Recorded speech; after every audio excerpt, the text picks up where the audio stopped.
Hey, good afternoon. Welcome to our Building Better Business seminar. Today's topic, what most IT consultants won't tell you about your antivirus or your firewall. It's a practical small business approach for what next steps to take to protect you and your data and your consumers' data as well, or customers' data. We invite you to reach out with questions. We'll try our best to answer them, myself and Bella, in the chat room.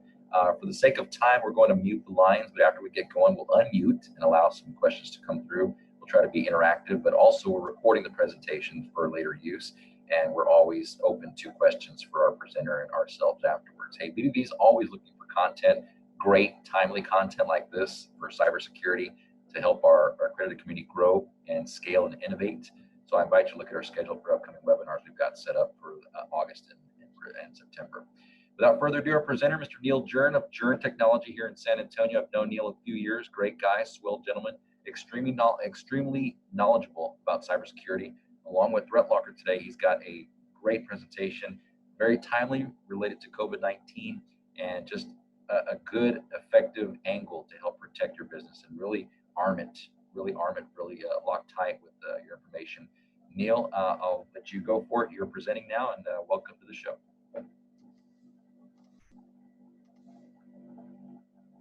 Hey, Bella, we can't hear you there. Sorry. Thank you, Jason, for introducing us. We are very happy to be here. Our team today, well, first I want to thank you, Jason, for having us on this webinar with y'all today. And I want to start by welcoming everybody who is attending with us today. Thank you. We will do our best to monitor the questions in the chat, so please ask your questions and we will answer them. Our team today, or Neal today, he's going to talk about some subjects, and we're going to go over how we're dealing with not one but two pandemics right now, how your antivirus isn't what you think it is and the scary truth about it, and the single most effective way to protect your business in 2020. At this time, I would like to introduce Neal. Neal has raised awareness about cybersecurity within the community by educating San Antonio executives about cyber risk and protection. Neal has been invited to speak about cybersecurity to many organizations. Juern Technology is a complete technology solutions provider for the greater San Antonio area. What differentiates Juern Technology from other IT service providers is their dedication to network security and building cyber resilience from the inside out. We'll also be showing you a few demos today led by Danny Jenkins, who is the co-founder and CEO of ThreatLocker, a nationally and well-known cybersecurity vendor that we use. Danny is a technical guru with a deep understanding of corporate IT and cybersecurity. He has an entrepreneurial background and 2 decades of experience in building and securing corporate networks. Before taking the reins at ThreatLocker, Danny held CEO and CTO positions at multiple IT companies around the world and founded a few cybersecurity businesses of his own. I just wanted to give you a little bit about him since we are going to be listening to him for the demos. And I will hand it over to you, Neal. Thanks, Bella. Thank you, Jason, as well. I'll just give you a little bit of my background so you kind of know where I'm coming from. I worked in enterprise IT for 14 years for a company that started in Texas. When I started there, they had 8 locations. It's a pretty large law firm, and grew from 8 locations to a nationwide company with 45 locations. So when I left there after 14 years, we spanned from California to New York, built a very large network, multiple data centers, learned a lot about enterprise IT, and kind of took that experience and said, hey, how can I apply this to small to mid-sized companies and really give them the benefit of some of what you would learn from enterprise. Danny's experience is actually similar. He worked in enterprise IT as well, but he was a white hat hacker. So he would actually go in and do penetration testing and try to find the vulnerabilities that companies have and point them out before, the bad guys do. And so Danny actually owned another cybersecurity company before starting ThreatLocker. And so you'll get to hear from him through video.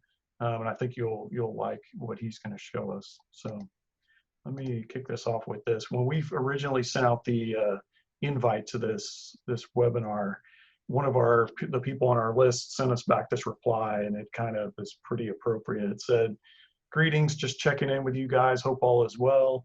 I wish there was some antivirus for COVID out there, you know? So definitely kind of a laugh, but at the same time, it's not funny just because we've all been dealing with this thing, you know? And anyway, so as Bella said, there's really kind of two pandemics going on. We'll explain that.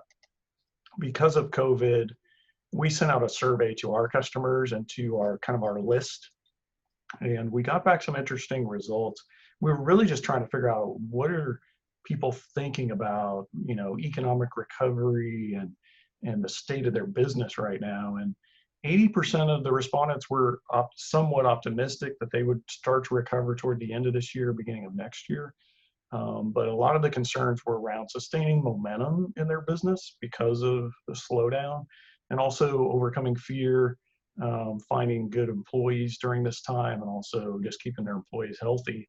And so, like we've been alluding to, though, there's really been two pandemics in the physical world and in the online world. In the online world, it's ransomware is what it is. And this Wired magazine put this out in April, late April. They said basically hackers laid the groundwork months ago for attacks, and now they're just flipping the switch. And there's tons of evidence. I don't know if you follow the news on things like Garmin, who was recently hacked. And then last week it was Canon, who makes cameras and printers and plotters, and they got hit with ransomware. And these are giant companies. So really nobody's immune, and you do have to take important precautions to prevent it. This just came out August 5th from The Hill, a political magazine.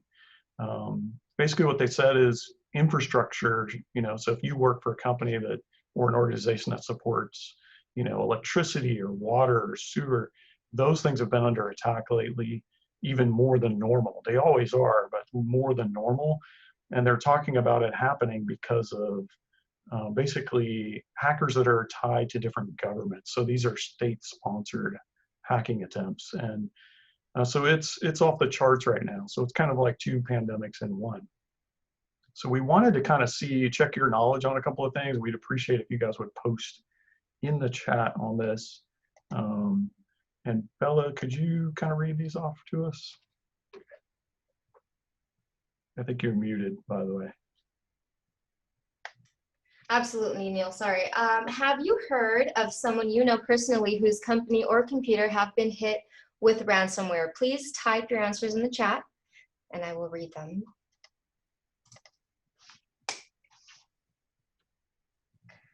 I don't think I know anyone personally who's ever been hit by ransomware, but I'm sure that will change. Melanie says, yes, she has personally known someone, and Vincent says, no, he also has not known anyone personally. Right. Okay, let's go to the next question here, and we'll let other people respond as well. Have you heard of Zero Trust Security before? Anyone? We got a nope.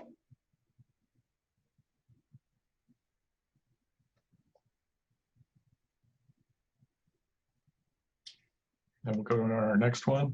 And last question, what do you think is the most common way that hackers get into systems? Number 1, malicious email attachments. 2, they trick your users. And 3, break in through vulnerable systems. Go ahead and type 1, 2, or 3. We got a 2 from Melanie, they trick your users, very good. And a 1 from Vincent, malicious email attachments. How'd they do? Yep, and actually what's interesting is we put these in the order that they most common actually happen. Yep. And so number 1 is correct. These are it goes just like this. Number 1, email attachments. Number 2, social engineering, which is tricking your users. And number 3, then they'll break in through vulnerable systems. So we got some pretty smart folks on the call here today. Yeah, we have Jerry chiming in to answer question number 1. He says, yes, he does know someone who's personally hit, the Texas Military Forces. Yep. So very interesting, right?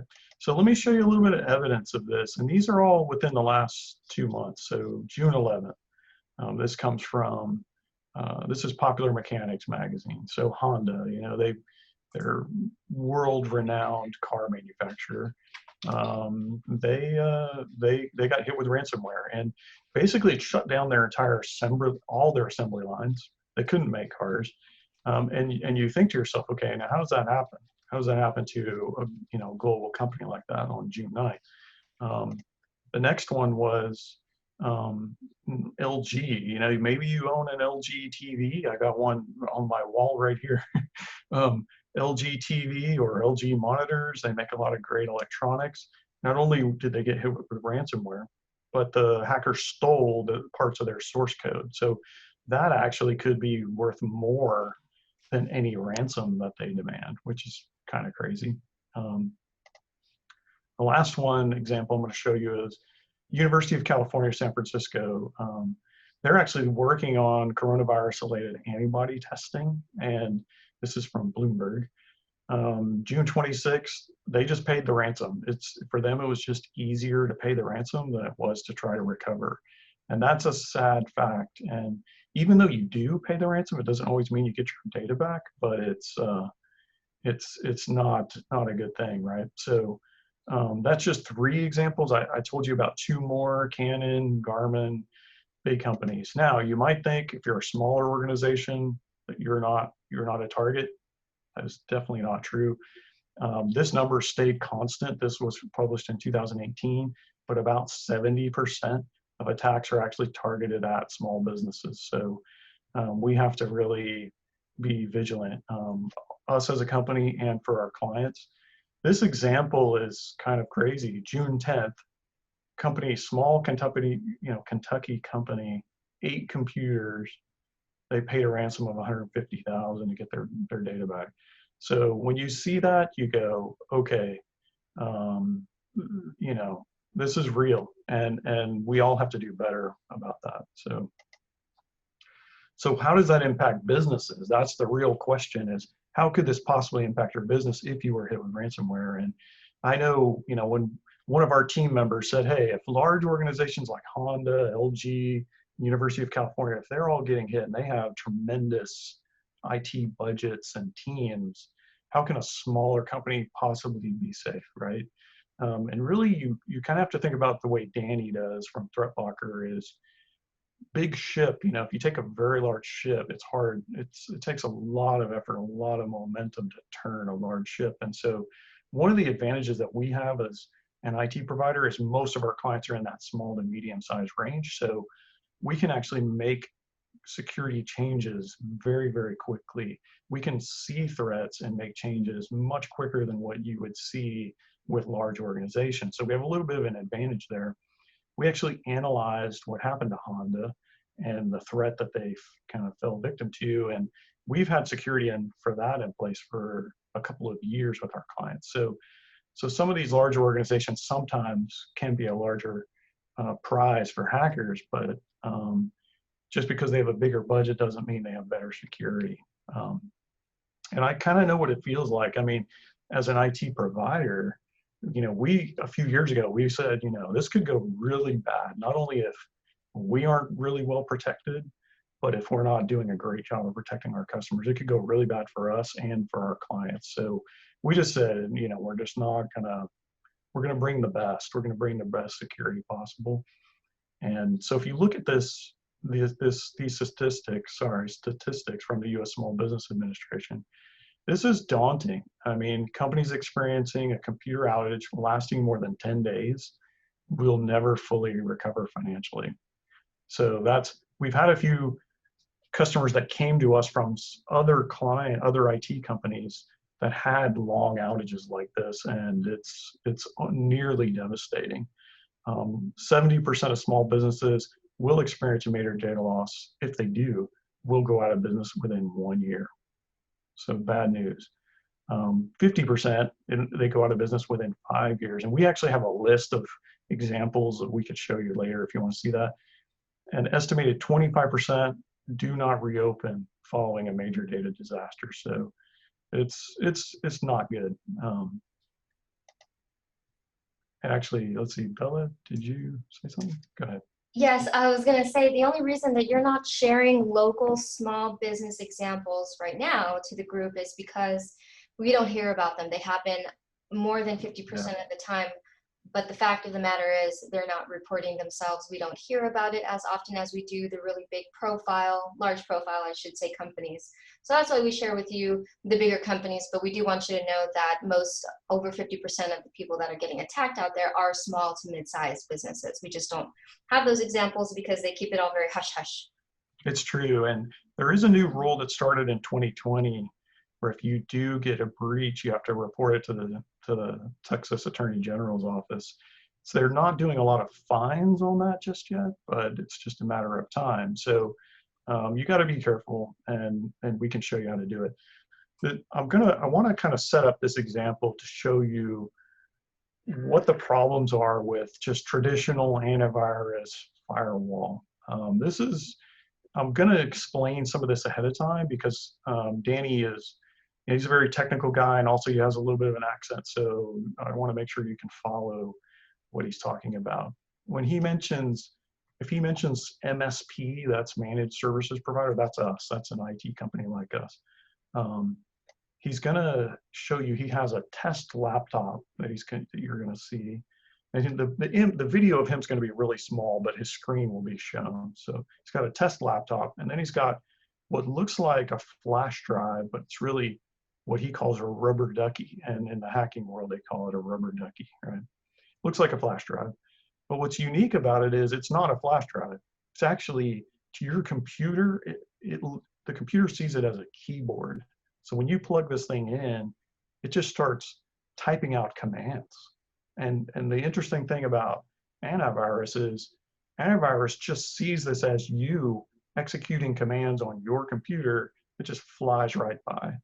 It pays no attention to it at all. And you don't even have to copy any malicious files to the computer for this damage to occur. So let's take a look at this with Danny, and then we'll have some more questions for you next year. I've got a couple of trick examples here, just to give you an example of how an antivirus can be bypassed. And this is one I used the other day, actually, at an event that Neal saw with. I'm going to use a device called a rubber ducky here, and essentially I don't think is my screen sharing? Oh, I don't think I need to share first. There we go. Yep. Okay, so essentially I've got this device here, and I've got this laptop here, and I've got and this is referred to as a rubber ducky. And well, this is a little bit of trickery in that it's a cool little trick. You don't have to use one of these devices. There's another number of examples over the last few months that people have been able to do this directly from Office or directly from Internet Explorer or even Zoom at the beginning of COVID. And what I'm essentially going to do here is it looks like a normal USB drive, but it's not a USB drive at all. It won't be blocked by a USB drive policy. It's actually a keyboard. So when I plug it into the computer, it sends 1,000 words a minute to the screen. And you'll see when I plug it in, and this laptop here is just a demo laptop. I have ThreatLocker disabled on it. I put it to a monitor only mode. It types in a command that essentially weaponizes your own tools against you. So it fires off a PowerShell command in the background, and it starts uploading my data to this public web platform. So I can now go on this, and this link's available for anyone. It's not real files. So you can go on, you can see everything from my documents folder, and there's just 2 files in my documents folder, which are 2 sample files. But it essentially uploaded those in the background. Now, I've seen a number of breaches like this in small businesses. In medical clinics, it's very, very popular, where if you've got a medical clinic and you've got a desk at the front and someone's taking your insurance card and they're turning around and they're scanning it, you essentially just walk up behind the computer and you plug this in. Now, in this case, we just copy data, but where I've seen attacks, they tend to get far more malicious. They'll actually download a payload, run that payload on that computer, leave it there, and then they'll go and access the network overnight, run ransomware. And it's not just medical clinics, but car dealers or point of sale systems, or anywhere where you have somebody who's potentially able to walk in your office. It doesn't take much to think that somebody can just plug that device in. I need you to press no keys whatsoever. And you can see there that literally you just access those files and send them up to the internet. And actually, if you look in the ThreatLocker portal here, I can move the Zoom thing that way. I can see I've got this monitoring, so it's not blocking anything, but I can see these files being accessed by PowerShell in the background. And in this case, I didn't even need to install malware on your machine. I just took the tools you have and and use them against you. We saw the same attacks happen in last year. There was a vulnerability in Internet Explorer. What that allowed attackers to do was run these exact same commands on your machine just by you visiting the website. You didn't have to click on anything, you didn't have to download anything, you just opened up a web page and suddenly someone was running similar commands to this on your computer. The next time we saw this was in Zoom earlier on this year, where Zoom was able to launch PowerShell. Someone could send a link, or they could potentially either steal credentials or launch PowerShell or launch malware on your machine without any interaction or very little interaction from a user. And we also see it regularly in Office documents, where somebody opens a Word document, it runs a macro, and it's doing similar attacks. So that's one of the examples I wanted to share. And I'm actually, there's one other that's a very common use case, and I'm just going to change my host here so I can switch to my other computer. Another example is, and this is a very, very common example as well, and I would have used this type of technique if I was showing people how to show up their system, is to convince somebody to open something. Now, a lot of businesses say, oh, I'm not going to open an EXE, I'm not going to download it and run it from the internet. But you have to think, you won't. And when I was doing penetration testing to show people how to get into their network, I would never go after the CEO or the CFO directly, because those guys typically were more computer literate and they're less likely to be tricked. But if I can go send an email to someone at the front desk or someone in the accounting department who maybe isn't used to it, saying, oh, can you pay this invoice? And then I have this invoice here and I've downloaded this invoice and it looks like an Excel file. What happens when I open that file is it's actually opening a program, and in the background, and I've turned off blocking on ThreatLocker for that file. Now the thing is, I digitally signed that. And by the way, the bad guys sign their files too.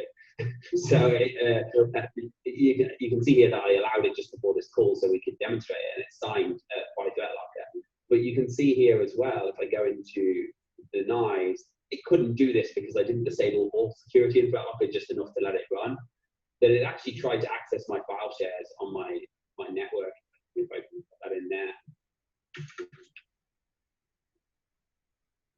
So it tried to actually access my files, and then it was denied and shut down from that point. But from a user point of view, what I would have done if I wanted to get around someone's security and I wanted the important data, I would send something like, it could be a Word document that automatically downloads and runs something, or it could be a link to an EXE that has an Excel icon on it saying, oh, click on this, can you repay this invoice? The person doesn't know the difference between the EXE or a DLL or a script file or an XLX file. So they just opened it, it looks like a correct icon. I'm now on their machine, and what I can do from their machine, even if they don't have privileges to everything, I can start accessing all of their files, but I can also start swapping out files. So I can take this file and swap out a file on your file server to maybe a common document. I'd look for something like staff vacation days or a weekly payroll run, or something that I think other people would run, swap out that document to an EXE. Again, the extensions are hidden by default in Windows. And then now the CEO comes in the morning, he doesn't think twice, it's in a location he expected it, he double clicks on it. I even present him with the original file, so he doesn't think anything suspicious. And now I'm on that computer, and now I can get access to their bank access, their passwords, I can put keyloggers and run anything. And all of these tools, sometimes they got picked up by the antivirus, and sometimes they didn't, and we had to tweak them. But the reality is we never failed to get around the antivirus because we're not running malware, we're running custom-driven tools to extract data and steal files. And from a known malware point of view, they're not known. And from a behavioral point of view, they're no different to legitimate applications like Dropbox, which synchronizes your data to the internet, or Google Drive, or anything else like Zoom or TeamViewer or something else that can be used against you. So we're gonna ask you guys a few more questions. Let's see what you test your knowledge in a way. Yeah. Do you think it is a good idea to only rely on antivirus to stop the latest threats? Is this a trick question, Neal? It kind of is, yeah. Melanie says no. Very good, Melanie. Yes, we're all in agreement. It is not a good idea. Not a good idea, for sure. Let's go to the next question. Do you have more workers working remotely in 2020 than in previous years? I know we do. We do, yeah. Yes, a unanimous yes. Yep. Okay. And how about this one? How much downtime could your company reasonably afford before it starts costing money? I think for us, it's what, Neal, 15 minutes maybe? Yeah, about 15. 0 minutes, you know, 'cause we have to help other people keep their technology up. We have a 10 minutes from Melanie, a 10 to 2 hours from Jerry, and 10 minutes to 2 hours, I should say. And Vincent says 1 day. So Yep. not a lot of time. Nobody over a day. Great. And we'd like to open it up for anyone on the webinar to ask a question or post a question. Yes, please post your questions in the chat if you have any questions about so far.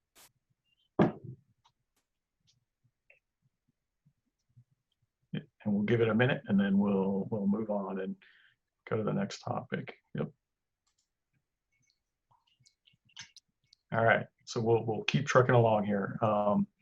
So what we've discovered, and I went too fast here, is that when we get a new customer and we see a lot of different people's networks and what they have from a cybersecurity perspective, what they don't have, these are the top 6 things that we see missing. And so and these are all the common ways, like we talked about earlier.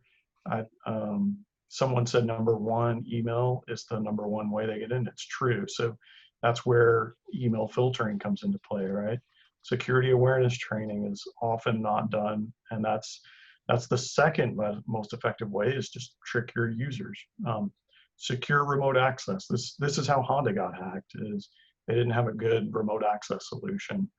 Application control, which is what we're talking about today, and there's different terms for it. So there's application control, application whitelisting, and then zero trust. So you'll hear different terms, but it's all kind of the same. Storage control, which is something that's a little bit newer to a lot of organizations, but it's very much needed if you're trying, especially if you're trying to limit how much data could be stolen out of your organization by someone maybe walking in with a flash drive or things like that.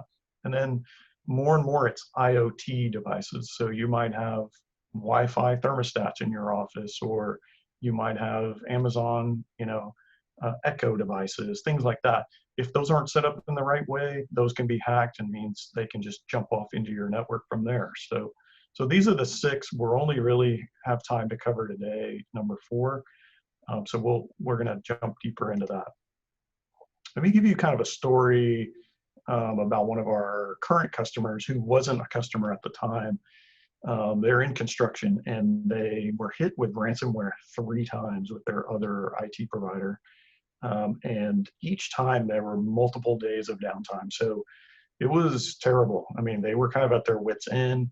The IT provider, who was was kind of in desperation, turned on a feature that Microsoft uses called application whitelisting. And so Microsoft has this feature which basically says that we can deny everything and only allow the good stuff, and it sounds good, except the problem is it's extremely hard to manage. So what was happening was, every time this customer needed to do a go-to meeting or join a Zoom call, if anything had changed about the files that needed to run, they would get denied. And so when they became our customer, we couldn't manage it. We couldn't timely get things done. If they were, they had 10 minutes and they needed to join a call, and they kept getting denied, the process we had to go through to approve that was horrendous. It'd take, an hour to approve, a simple program. So Microsoft's implementation of it is terrible, and you can't really administer it. So the good thing was, when they became our customer, is we saw that the power of application whitelisting is incredible, because you can stop basically anything that's not good. Anything that's unknown, that's not on the good list, gets stopped. So when we saw that, we were like, this is powerful. This can stop these threats, but we got to be able to manage it. So we looked for a better solution. That's how we found ThreatLocker. ThreatLocker lets you do that in a more manageable way. And you'll see a little bit more about that as we go on the next couple of slides here. So we're going to go into a demo. Danny's going to show you a little bit how ThreatLocker actually does it. And we have clients that have this today that, we've implemented this. Pretty much every client has this product because it's one of the few things that can actually stop these latest threats. And it has a learning curve. It has some overhead to get it going. But once you get it going and you get your staff trained, it's a much more manageable solution than what Microsoft originally created. So let me show you that demo. So just to talk a little bit about what it actually looks like to move from a zero trust, from a trust everything to a trust everything that you can't determine as bad to a zero trust environment. As a business, this is something that should be managed by your IT department and your IT provider. And if your MSP isn't including this, you should ask them why they're not including, whether it's ThreatLocker or whether they've ventured out to something far more complex. But it should be part of your security platform. And if you look at the federal government, that has mandated it for all government agencies now, application whitelisting must be included. So you should contact your IT department, your MSP, if they're not using it, or talk to Neal and ask them why, what are they doing, how are they protecting you from it. There's a transition period where, as traditionally in IT, the world started wide open, and if we go back to the 90s, there was no such thing as firewalls on PCs, and even the email servers were open relays. And we've seen the last 2 decades go on, we've seen things get more and more tied down, and the success of PCs has also been the complete failure of the internet as well. As an MSP, when you roll a zero trust solution out, when you roll ThreatLocker out, what essentially happens is we learn what's in your environment. So we're not here to judge what's good and bad. We're here to say, this is what your environment looks like now. So you can very quickly see within a couple of hours of installing, oh, here's a list of all the apps we're using. And then you can make a decision on that. Do I want NordVPN? Do I want Google Chrome? Do I want PuTTY on my user's computer? And you can review this list and you can deny what you don't want. And we deal with the updates of the applications and solve a lot of the problems that you'd expect, like when an app updates or you push a patch out to automate the Windows update. But essentially, you get a list of applications, you decide what should and shouldn't be included. We start logging what's happening on your machine. So when people are opening applications, when files are being accessed, when people are copying things to USB drives, you can see all of that in here. You let this learn what your environment looks like. And then at the end of the learning period, which is typically a week, I've seen people do it really quick. I've seen people not learn, but typically it's a week. And at the end of that period, if somebody tries to run something that isn't trusted, I'm going to delete one of my previous policies that I didn't do before. So when somebody does download a Word document or an Office document or something, they're essentially going to get a pop-up to say, oh, this isn't trusted in your environment, not because it's good or bad. Do you want to request permission from whoever's responsible for your IT? And they'll get this pop-up. As an IT provider, you can override that. You can brand this as well as our marketing material, and the user can just hit request permission.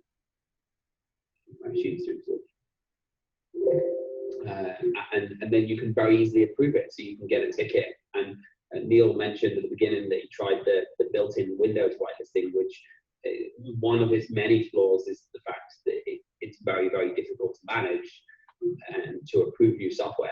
But here you can essentially say, oh, PuTTY is something we use across our entire organization, or we use for this computer only. I'm going to permit that.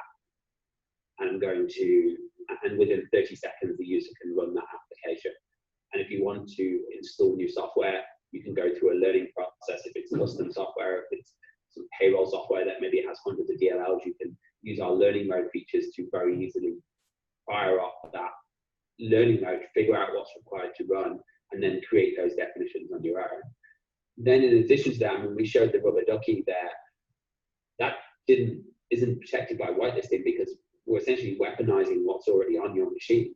So in addition to that, we have these policies where you can ring-fence applications, and you can say, and I'm sure I've got it in one of these policies. So you can say, okay, we're going to allow this application. We understand PowerShell needs to run. Office uses PowerShell. But that doesn't mean PowerShell needs to go out to the internet. I don't want it uploading my data. Maybe I'm going to allow it to connect to my RMM or my payroll system if I have a specific need, or some kind of system. But outside of that, it doesn't need to be sending my data to Google Cloud like it did in my demonstration. And equally, it doesn't need to be accessing my files. PowerShell doesn't need to access my documents. It doesn't need to access my files. So if it's stupid stuff, I haven't done it. So when somebody does open PowerShell, and whether it's through a Ducky or whether they executed it through Zoom, and they try and copy your files, that gets denied. When they try and access the internet, it gets denied. And you can see here that PowerShell doesn't need to do that. So you can see very carefully here that it's being blocked, and you can always create exceptions if you need to. So if you have a share that PowerShell needs to access, you can do that. And it's very simple. Your client shouldn't be waiting on you for hours. You can do this 30 seconds later, the issue is resolved, and your client can now use the tool they need to use, but only the way they need to use it. So that kind of gives you a good summary of how application control or zero trust works, because you're basically saying that we're only going to trust what's good. And so it's a powerful tool. And actually what's neat is it has the audit center area here that say, and this has happened to multiple times with clients where they're saying, hey, I was working on this folder and all of a sudden the folder is gone, right? And they don't know, but somehow that folder of files that they were working with is not where it was. We can actually just go in here, look at the audit, and we can say, oh, well, you actually drag that folder into another folder. It got moved at this time and date by this person. We can now just move it right back. So it's very, very cool, easy way to bring things back for customers that they wouldn't have normally. So let's throw up a few more questions here for you guys. Would you consider adding zero trust protection to your IT security? No brainer.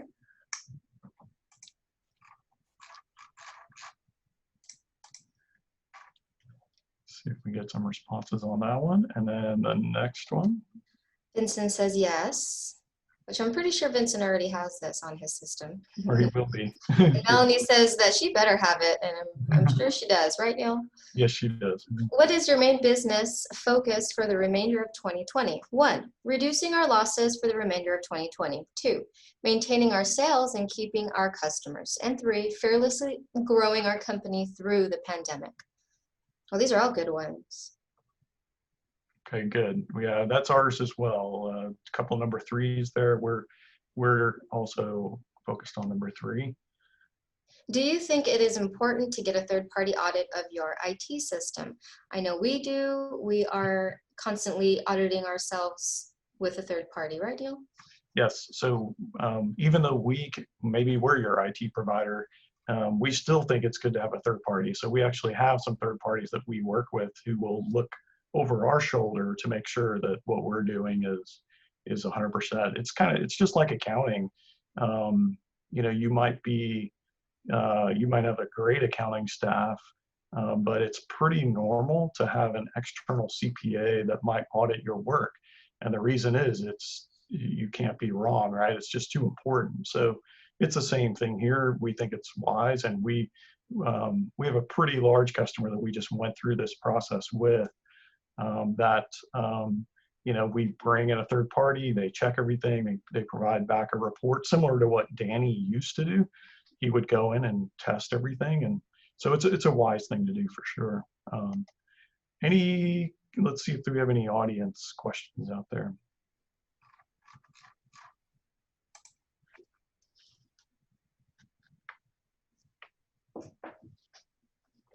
If not, we're going to show just a few more things, and then we'll wrap it up here. Not seeing any questions right now, Neal. Okay, sounds good. So how does this work? And Danny kind of showed it, but I want you to see it more from our perspective as an IT company. So the example is someone tries to run something that is not approved. So what happens is the user gets a prompt. It looks just like this essentially, and they can request permission, or if we're on the system with them, we can click this button and be able to approve it right then and there. Once they hit request permission, in our case, it opens a ticket in our system automatically. And in that ticket, we know who the customer is, what file they're requesting access to, when it happened, everything. We can then click that link in the ticket, and it goes straight into the approval center where we can review it. And what we're looking for is it legitimate software? Like, is it known, good? We sometimes will pause, we'll log onto the customer's computer, and we'll look at where did the file come from? Because sometimes people will do a search. Maybe they need some kind of application. They'll just search, they'll find any kind of site on the internet and they'll download it, but they don't really know if it's a legitimate source.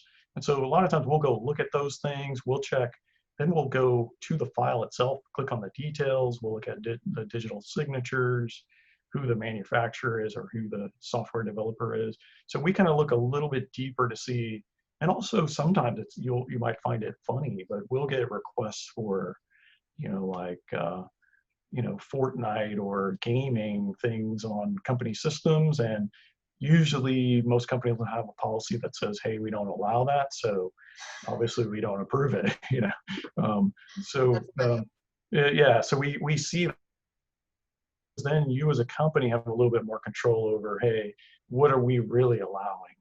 Because everything you allow like that, it brings you a little closer to being vulnerable. So you got to be careful with that. Really, we like to tell our clients, don't be a sitting duck, right?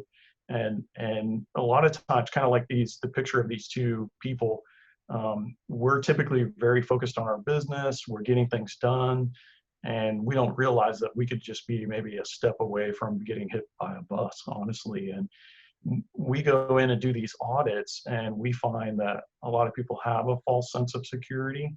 They kind of think, well, we have the basic stuff that we're protected, but you just don't. If you don't take a zero trust approach, you don't have enough. You just don't.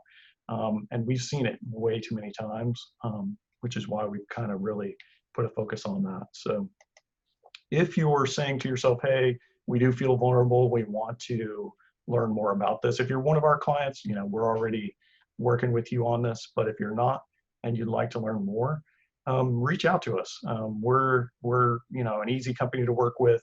We're really focused on keeping people productive. When we price this out, for example, this is just included in our service. We don't add on extra costs just for one product. It's just part of what we do. If you want to sign up for a zero trust audit, this is the link. Bella can paste that in the chat as well. And then if you do go through the audit and you get the results, we'll give you an action plan that'll say, hey, let's, what's wrong? What are the things that you might need to fix? Because we're partnering with the BBB on this, if you are a Better Business Bureau member, we'll do it for no cost. If, for companies that are not our customer or just approach us, we do charge for this. But for the BBB, we're members of the BBB. We have a good relationship with Jason here locally. We told him we would do it for no cost. So even if you're not watching this webinar live and you see it later, let us know and we will get you scheduled for it. 2 more slides. This is a recent review from one of our customers, July 31st. There's a website called Clutch. Clutch is a organization that does independent checks on different types of businesses. One of the types that they look at are IT companies. And so what happens is you can submit, customer names to them, and then they independently do phone calls and check that customer to see how their experience has been with you. So we have no involvement other than just saying, hey, maybe reach out to this list of customers, and then they do independent calls and ask them to submit information and all that to see kind of what that customer thinks of you. And so this particular customer said, one of the things they said is, as a result of Juern Technologies' work, the client had no more compromises to their network or data systems. And Robert, who's the chief operating officer there, he said this. He said, there have been no more data breaches or compromises to our system. In contrast with our 2 previous providers, we had multiple security issues where our systems were compromised. They fit in seamlessly with our company. It felt like they were instantly a part of our team. So just, you know, obviously it's a good review, but it's also kind of a testimonial of a business, a real business that had been hit with ransomware multiple times with 2 other providers. They barely recovered. Even they still haven't fully gotten all their data back, which is crazy. But since then, you know, they haven't had any more issues, and it's partly due to solutions like ThreatLocker that come along that we vet those products out and say, okay, how do we use this to protect our customers better? So I'm going to hand it back over to Jason to kind of wrap us up. But if you want to reach me, you can call me directly or email me. And we appreciate the opportunity there, Jason. Yeah, you know, I was going to mention, Neal, if you can hear me, yeah, okay.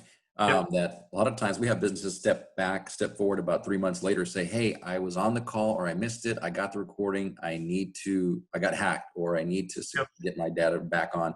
Let's connect again. So even in the future, you know, Neal and Juern are doing some great work, we know locally, but if you need an MSP provider or an IT consultant, I mean, obviously Neal's your man. He's the I know a guy kind of gentleman. So definitely reach back out to me or to Neal at any point. But I mean, how about that first demonstration? I undersold the presentation because it was powerful to see how quickly a hacker executes commands and how vulnerable a business will be with their sensitive data, and how diligent every user on your network has to be trained. Avoid the absent clicks on downloads, unsolicited inbound mail. All that happens in an instant, correct? It does, absolutely. Well, we definitely encourage our accredited family businesses to explore or identify an MSP provider like Neal. If they're managing some sensitive data, we see even government systems get hacked. We saw the city of Del Rio get ransomware. People couldn't even make a water bill payment. They had to go back to the old Wild West and, you know, write out checks and go visit in person. But, you know, I'm going to venture way out there, and I'm going to opine that a huge majority of our mom and pops or smaller businesses who are accredited are getting by with a barely updated, you know, antivirus software, no firewall, and probably just a lot of remote workers now they're using. They're not even using dual factor authentication, which is, I got an email, let me call the boss, make sure you want me to transfer that money. Okay, they're not even doing that. So it's highly imperative. This is almost timely to the minute. So again, we're going to record this. We've recorded this. We're going to represent this and make it available for our attendees who weren't here. Thank you, Melanie. Thank you, Vincent, Jerry as well for joining us. And Neal, I appreciate your time. Goodness gracious. Thank you, guys. Thank you. We appreciate it. And we'll look forward to joining you guys again. And to Bella as well. Thank you for managing the chat. You are awesome. A wizard you are. Thank you, Jason. And yeah, we'll be in touch. And again, we love to do these in person. So cup of coffee and some lunch. Next time we do this, hopefully we'll be past the social distance guidelines, and we'll see if we can be in person with the next one for sure. Great. All right. Thanks, folks, and have a great day. We're going to end our webinar right now, but again, we'll follow back up with an email with the link for the recording. So have a great day, folks.